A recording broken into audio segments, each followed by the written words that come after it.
25 जुलाई को झालावाड़ में जो दर्दनाक घटना हुई, मंत्री को जाना चाहिए था, शिक्षा मंत्री को जाना चाहिए था। जहां पूरे राजस्थान, पूरे देश में लोग ये देख रहे थे कि इन 7 बच्चों के परिजनों को सरकार की तरफ से क्या मदद मिलेगी।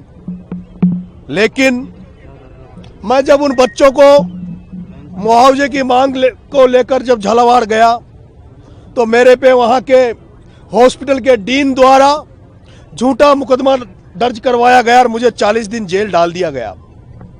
जेल डालने के बाद जब मैं वहां से आया हूं, आज 50 दिन होने के बाद उनके परिजन कल मेरे पास आए थे। वहां के जो हालात हैं, उन परिजनों को किसी से बात नहीं करने दी जा रही थी, उनको किसी से मिलने नहीं दिया जा रहा था। और जब कल वो मेरे पास आए तो मैं उनको लेकर बिना किसी सूचना के, बिना किसी को बताए, चुपके से अकेला उनको लेकर यहाँ आ गया था। और यहाँ मैंने उनको न्याय दिलाने के लिए उनकी मांगों को लेकर मैं अनशन पर बैठ गया हूँ। कल से मेरा ये अनशन चालू है, लेकिन इस अनशन चालू होने के बाद जो घटनाक्रम हुए उनको लेकर मैं आपसे बात करना चाहता हूँ। जब मैं अनशन करने यहाँ आया उस समय आपने देखा होगा कि शहीद स्मारक जहाँ धरना दिया जाता है वहाँ ताला लगा दिया गया था। ताला लगा दिया गया था, लेकिन 4 घंटे तक हम इस शहीद स्मारक के बाहर बैठे रहे। 4 घंटे बाद में हमें परमिशन मिली अंदर आने की। उसके बाद हमने 2 दिन के लिए प्रशासन से परमिशन मांगी है, जो आज शाम तक हमें परमिशन मिली हुई है। फिर हमने अभी प्रशासन के पास फिर से आगे परमिशन को आगे बढ़ाने के लिए गए थे, तब प्रशासन ने कहा कि आप जो माइक का इस्तेमाल कर रहे हो, उस माइक में जो आप भाषण कर रहे हो वो भाषण तो अलाव है, लेकिन ये गीत जो यहाँ चल रहे हैं, भजन चल रहे हैं, वो माइक पर अलाव नहीं है।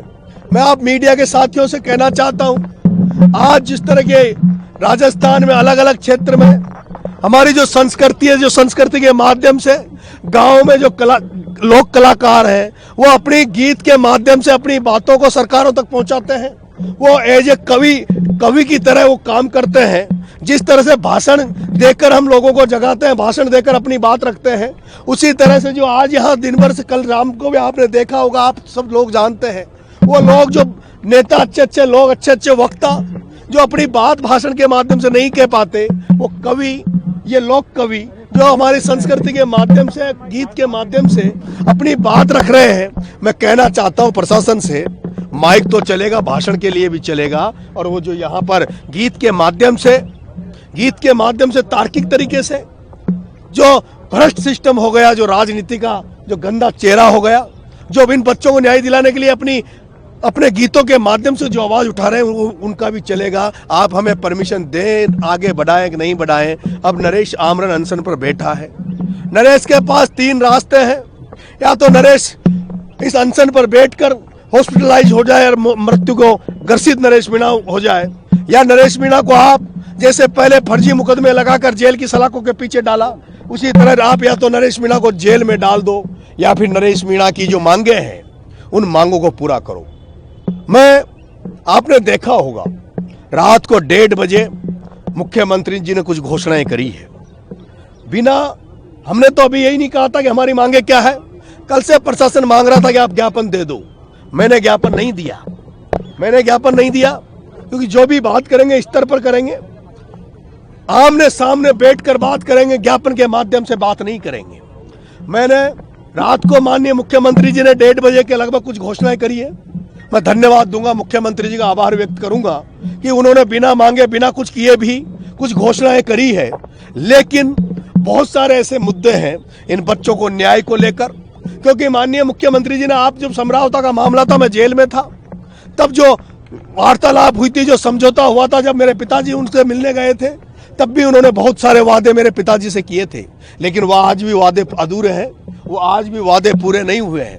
उन सारे वादों को लेकर, उन समझौता के लोगों को न्याय दिलाने के लेकर, उन डूंगरी बांध वालों को न्याय दिलाने के लेकर, ऐसे बहुत सारे लोग, बहुत सारे ऐसे मुद्दे हैं जिनको लेकर मैं पहली बार ये आप लोगों के माध्यम से, मीडिया के माध्यम से कहना चाहता हूं, मेरा अनशन जब तक चलेगा, जब तक मेरे मुद्दों को माननीय मुख्यमंत्री संतुष्ट नहीं कर देते, सरकार संतुष्ट नहीं कर देती, नरेश मीणा टेबल पर बैठकर मुख्यमंत्री से बात करना चाहता है। नरेश मीणा जेल में रहे तो जेल में जिस तरह के हालात थे उन हालातों को दूर करने के लिए नरेश मीणा मुख्यमंत्री जी से बात करना चाहता है। नरेश मीणा आदिवासियों की दशा दिशा को सुधरवाने के लिए, नरेश मीणा दलितों की आशाओं को सुधारने के लिए, नरेश मीणा आदिवासियों के जो मांडा योजना का दुरुपयोग हो रहा है, हजारों करोड़ों का भ्रष्टाचार हो रहा है, ऐसे तमाम मुद्दे हैं जिनको लेकर मैं मुख्यमंत्री जी से टेबल पर बात करना चाहता हूं। पिछली बार मुख्यमंत्री जी से वार्ता जब हुई थी, उनका यह था कि भाई जेल से नरेश आएगा उसके बाद बात करेंगे, लेकिन जैसे मैं जेल से निकला मैंने 2 दिन मुख्यमंत्री जी की बहुत ज्यादा तारीफ कर दी थी। और ये तारीफ करना मेरा वाजिब था क्योंकि मुख्यमंत्री जी ने वाकई में मेरे ऊपर एहसान था, उन्होंने मेरी मदद करी थी। उन परिस्थितियों में उन्होंने मेरी मदद करी थी जब ओम बिरला पूरी ताकत से उस समय ये लगा हुआ था कि नरेश मीणा की मदद नहीं हो। मैं आपसे कहना चाहता हूं मीडिया के माध्यम से, मैं अब जब जेल से अभी जब झालावाड़ की जेल से निकला हूं, मैंने ये प्रण लिया है कि मैं अब किसी भी नेता के खिलाफ व्यक्तिगत कोई टीका टिप्पणी नहीं करूंगा, किसी भी व्यक्ति को विशेष को लेकर मैं कोई इस तरह की बात नहीं कहूंगा। लेकिन इस बीच में ये जो झालावाड़ की इन बच्चों को न्याय दिलाने के लिए जब मैं झालावाड़ के वहां हॉस्पिटल पहुंचा था, उसी बीच में एक मुकदमा तो मेरे पे फर्जी मुकदमा डीन ने करवाया है। डीन ने जो फर्जी मुकदमा डीन ने करवाया है, उस डीन के खिलाफ भी कार्रवाई होनी चाहिए और वो उसकी जिम्मेदारी मैं वसुंधरा जी को मानता हूं। अगर उस डीन के खिलाफ कार्रवाई नहीं हुई, मेरा मुकदमा वापस नहीं लिया, तो उसकी जिम्मेदारी वसुंधरा की होगी। वसुंधरा जी को समय आने पर उसका जवाब देना पड़ेगा।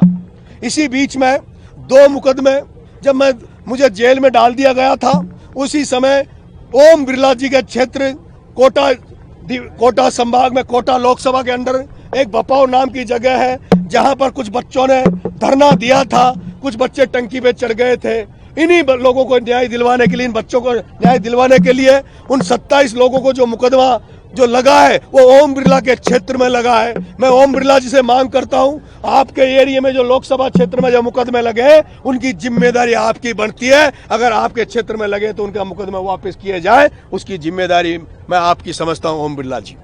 मैं टेबल टू टेबल बात करना चाहता हूं मुख्यमंत्री जी से, यही मेरा है। और मैं चाहता हूं कि मैं अभी निर्दलीय हूं, मैं किस ट्रैक पे जाऊंगा, कहां जाऊंगा पता नहीं है, लेकिन मैं अगर मुख्यमंत्री जी से मेरे सही तरीके से अगर मुख्यमंत्री से मेरी बात होती है, टेबल पर बात होती है, मैं समझता हूं इस राजस्थान की भी भलाई होगी और कहीं न कहीं मुख्यमंत्री जी की भी हित में रहेगा। ये मैं आपसे कहना चाहता हूं। अब आप कोई भी आपका जो सवाल है, प्रश्न है, क्या आपको बात को लेके उनके मन में है कि हम आपके पास आएंगे, आपका धरना तोड़वाएंगे? मुझे ये नहीं पता, लेकिन मैंने अनशन पर बैठा हूं। जब तक बैठा रहूंगा जब तक टेबल पर माननीय मुख्यमंत्री जी से बात नहीं होगी। आप यहाँ पे धरने पे बैठे, उसके बाद कल की बात है, अगर कल की बात देखा जाए, उन्होंने कुछ लोगों के लिए राहत पैकेज दिया है, किसी की संविदा पे नौकरी दी है, तो इस पे क्या लगता है आपको? देखिए, कल जब मैं यहाँ बैठा था तब उन्होंने रात को जो घोषणा करी, वो घोषणा इसलिए करी कि यहाँ संख्या बल नहीं बढ़े, लोगों को भ्रम हो जाए कि पता मांगे मान ली गई है, इसलिए लोग नहीं आए। इसीलिए मुझे सुबह कहना पड़ा कि धरना जारी रहेगा और धरना जब तक जारी रहेगा जब तक माननीय मुख्यमंत्री से टेबल पर बात नहीं होगी।